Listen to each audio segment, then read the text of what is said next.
Você já se perguntou se o ser humano nasce inclinado ao conflito? Ou se, na verdade, é moldado por ambientes que alimentam a divisão? E se aquilo que separa uma pessoa considerada boa de alguém capaz de atos violentos não for exatamente o caráter? Talvez seja a hora de enxergar além. O que realmente transforma alguém em uma ameaça não é a maldade em si, é o ambiente. E existe um experimento na psicologia social capaz de provar isso com uma clareza desconcertante. Em meados de 1954, Musa Fair-Sherif, uma das maiores referências em psicologia dos grupos, conduziu um experimento que ficou conhecido como a Caverna dos Ladrões.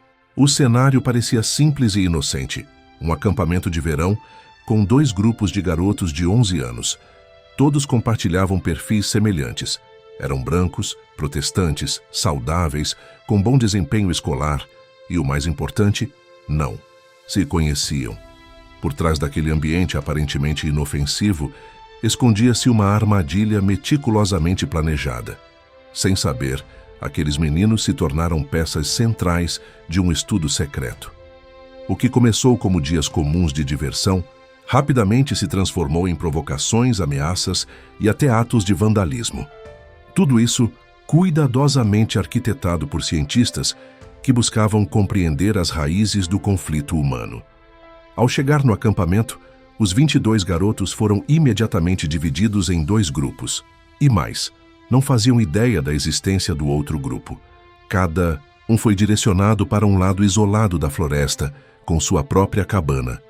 Horários de refeição e atividades exclusivas. A missão, embora parecesse trivial, carregava um propósito profundo: criar uma identidade coletiva. Dentro de cada grupo, as conexões surgiram de forma natural. Eles nadavam juntos, exploravam trilhas, jogavam, faziam piadas internas, construíam esconderijos e, claro, escolheram nomes. Um se intitulou Águias, o outro Cascavéis. Rapidamente surgiram símbolos, bandeiras pintadas à mão, roupas personalizadas, objetos marcados com orgulho coletivo. O sentimento de "isso é nosso" tomou conta. E embora o inimigo ainda fosse invisível nos bastidores, os pesquisadores já observavam nascer uma cultura própria, espontânea e extremamente poderosa. A cada dia, crescia o senso de pertencimento. Líderes começaram a ser eleitos, regras internas foram estabelecidas, e a defesa dos próprios símbolos se tornou questão de honra. Laços afetivos, hierarquias e até pequenas tradições surgiram quase sem que percebessem. O espírito tribal estava completamente formado. Até que num dia cuidadosamente planejado, os meninos descobriram uma verdade desconcertante. Eles não estavam sozinhos naquele acampamento. E para agravar, um torneio entre os grupos foi anunciado. Haveria competições: beisebol, cabo, de guerra, caça ao tesouro, com prêmios concretos, troféus, canivetes, medalhas. Tudo parecia uma grande brincadeira. Mas essa ilusão não durou muito. Em questão de dias, a diversão inocente deu lugar a provocações, tensão e confrontos. O verdadeiro troféu, percebeu-se, não era físico, era simbólico. A sensação de ser superior, de dominar o outro. Bastaram poucos desafios para acender a chama do conflito. Uma das bandeiras foi arrancada e, logo em seguida, queimada. A retaliação foi imediata. Durante a noite, o grupo rival invadiu a cabana adversária. Destruiu colchões, roubou pertences e espalhou o caos. E, inevitavelmente, surgiram as primeiras agressões físicas. O que é perturbador é perceber que nada disso surgiu por divergências políticas, religiosas ou traumas passados.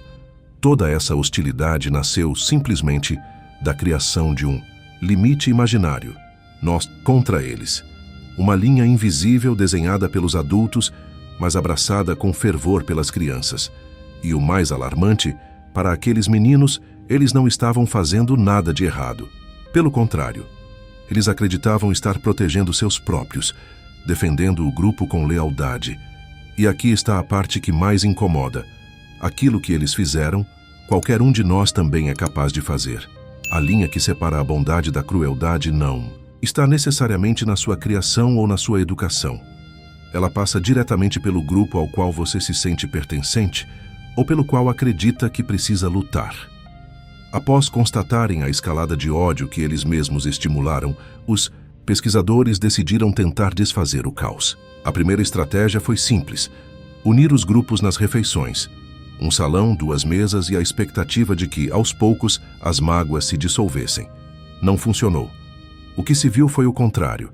Insultos se intensificaram, bandejas se transformaram em armas improvisadas e a comida virou munição. O refeitório virou palco de guerra. Vieram então novas tentativas. Filmes foram exibidos, promovendo sessões conjuntas.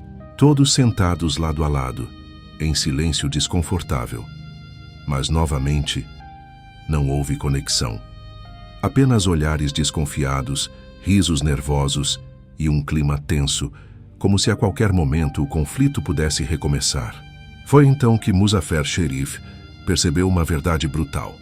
Contato por si só não gera reconciliação. Era preciso algo mais forte. E foi assim que ele criou um inimigo em comum. Simplesmente cortou o fornecimento de água do acampamento.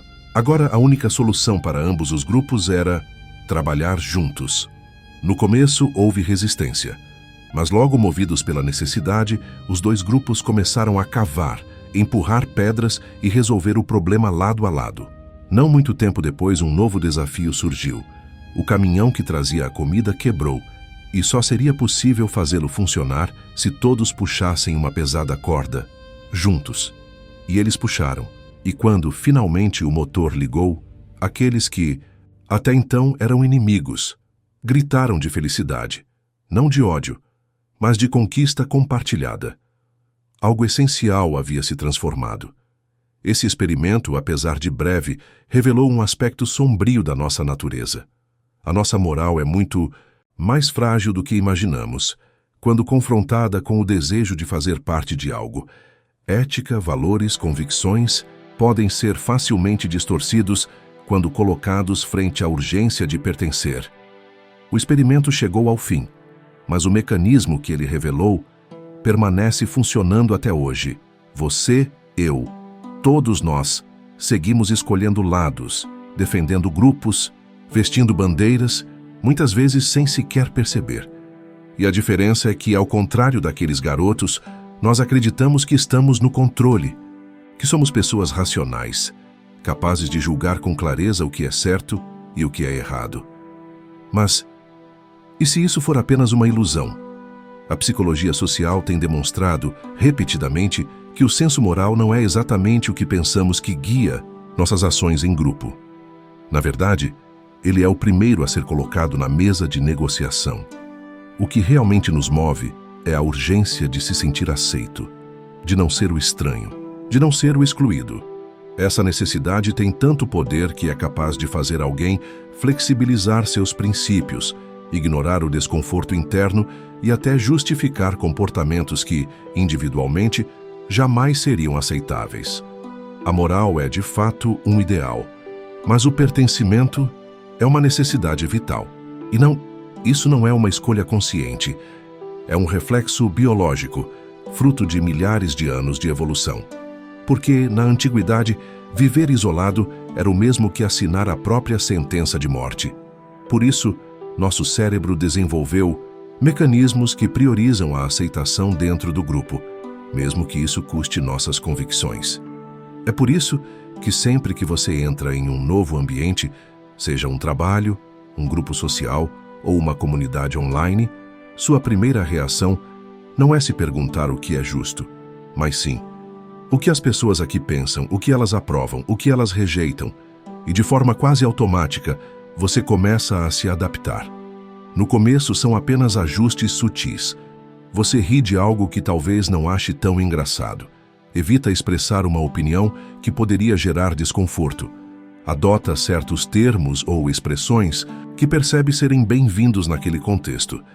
E, aos poucos, essas pequenas concessões começam a se enraizar.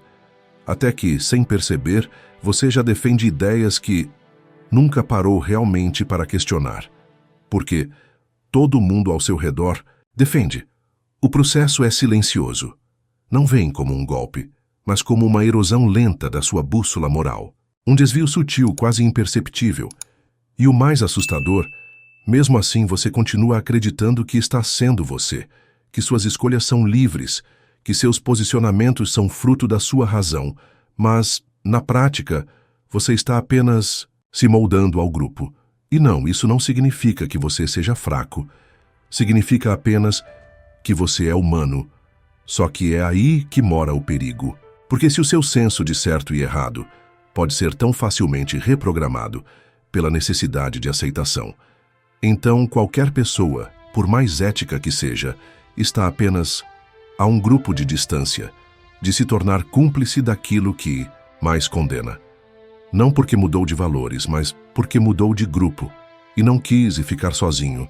E o mais grave é que você nem percebe, porque quando está imerso em um grupo, seu senso de certo e errado não se baseia mais em princípios, mas sim em conveniência, em aceitação, em sobrevivência emocional. O grupo nem precisa dizer explicitamente o que é permitido pensar.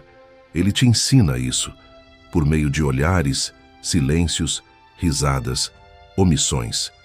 Quando alguém faz uma piada preconceituosa e todos riem, a mensagem silenciosa é clara. Aqui, isso é aceitável. Quando alguém tenta questionar e é ridicularizado, outro recado surge: discordar tem custo. E assim, quase sem perceber, sua bússola interna começa a girar. Mas não mais em direção ao norte. Agora ela aponta para a norma. Imagine o efeito disso quando você vive dentro de uma bolha ideológica, onde todo mundo pensa igual, onde qualquer questionamento é visto como traição, onde até a dúvida vira motivo de exclusão.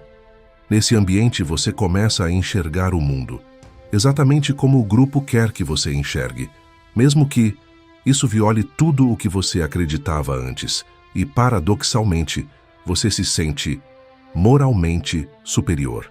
Porque o grupo te fornece essa ilusão.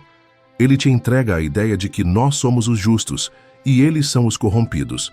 E nesse cenário, qualquer violência, simbólica ou real, passa a ser completamente justificável. E se, por acaso amanhã, o grupo decidir mudar de ideia, você muda também. E pior, acredita que sempre pensou assim, porque dentro do grupo, a ética deixa de ser um guia. Ela se torna um instrumento de lealdade. Não importa mais se é certo. O que importa é quem está com você, e enquanto você se sentir parte, fará de tudo para manter essa sensação, mesmo que isso custe sua própria identidade. Esse fenômeno tem nome. A psicologia social chama de desindividualização, o momento em que sua identidade pessoal é engolida pela identidade coletiva. Você deixa de agir como você e passa a agir como um de nós. E isso muda absolutamente tudo. O experimento da prisão de Stanford em 1971 comprovou isso de forma brutal. Philip Zimbardo mostrou como jovens universitários, saudáveis, bem ajustados, se transformaram em poucos dias. Uns em opressores cruéis, outros em vítimas submissas.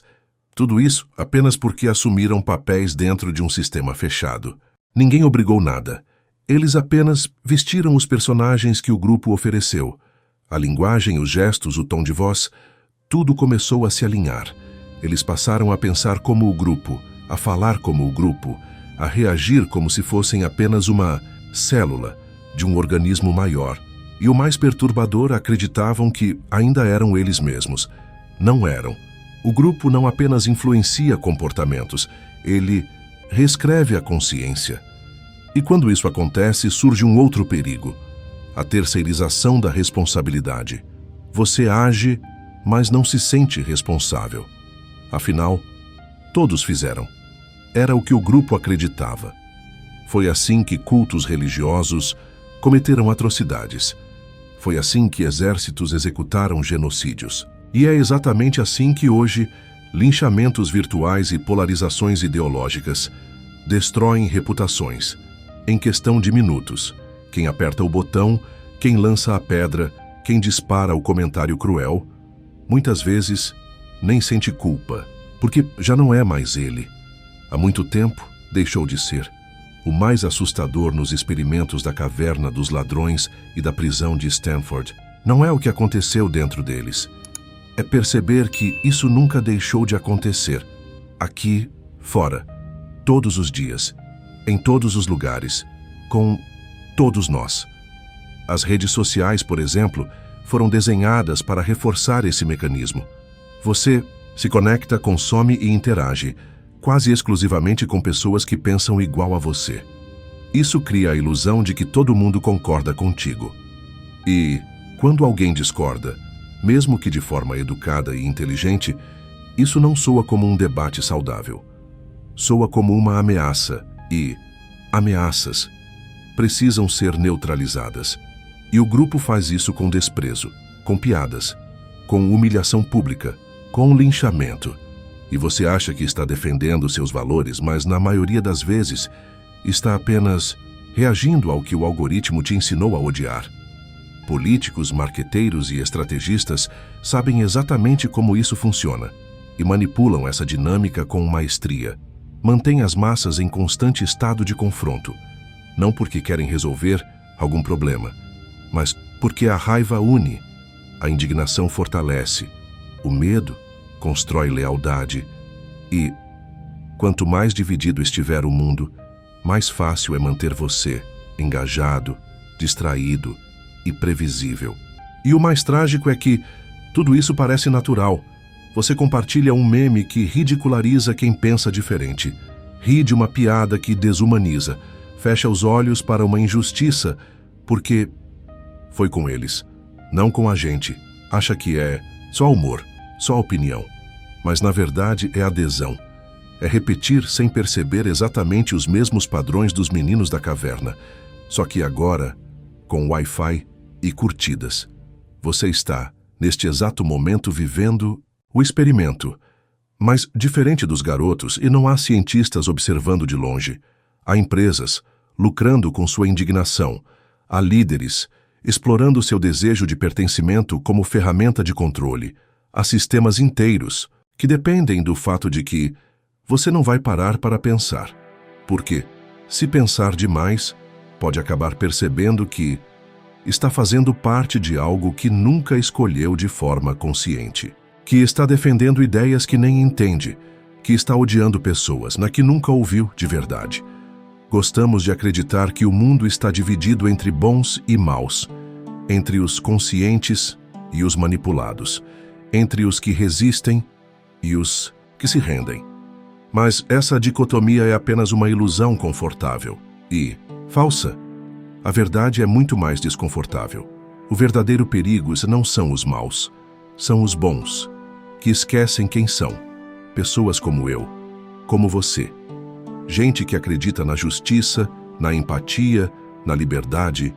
Gente que quer fazer o certo, mas que, sob a pressão do grupo, sob o peso da necessidade de aceitação, sob a ilusão de estar do lado certo, começa a calar dúvidas, a negociar princípios, a adotar narrativas, até que já não sabe mais onde termina o grupo e começa o eu. O que os estudos da psicologia social, o experimento da caverna dos ladrões, a prisão de Stanford e todas as dinâmicas de grupo da vida real nos revelam.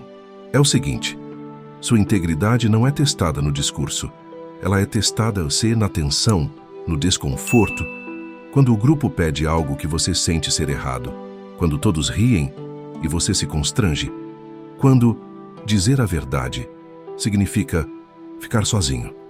É nesse momento que você descobre quem é, ou, se não prestar atenção, descobre tarde demais quem deixou de ser. Quer saber o que de fato ameaça a sociedade hoje? Não é a polarização, não são os extremistas, nem a ignorância. É a soma silenciosa de milhões de pessoas boas que sabem que algo está errado, mas preferem ficar em silêncio, que escolhem preservar seu lugar no grupo, ao invés de proteger a própria consciência, que se omitem quando deveriam se posicionar, que seguem a manada e, no fundo, dizem a si mesmas: não é comigo. Mas sempre foi, porque a história nunca foi feita apenas pelos que gritam, mas também há por aqueles que se calam e, quando você não escolhe conscientemente aquilo que defende, você já está escolhendo.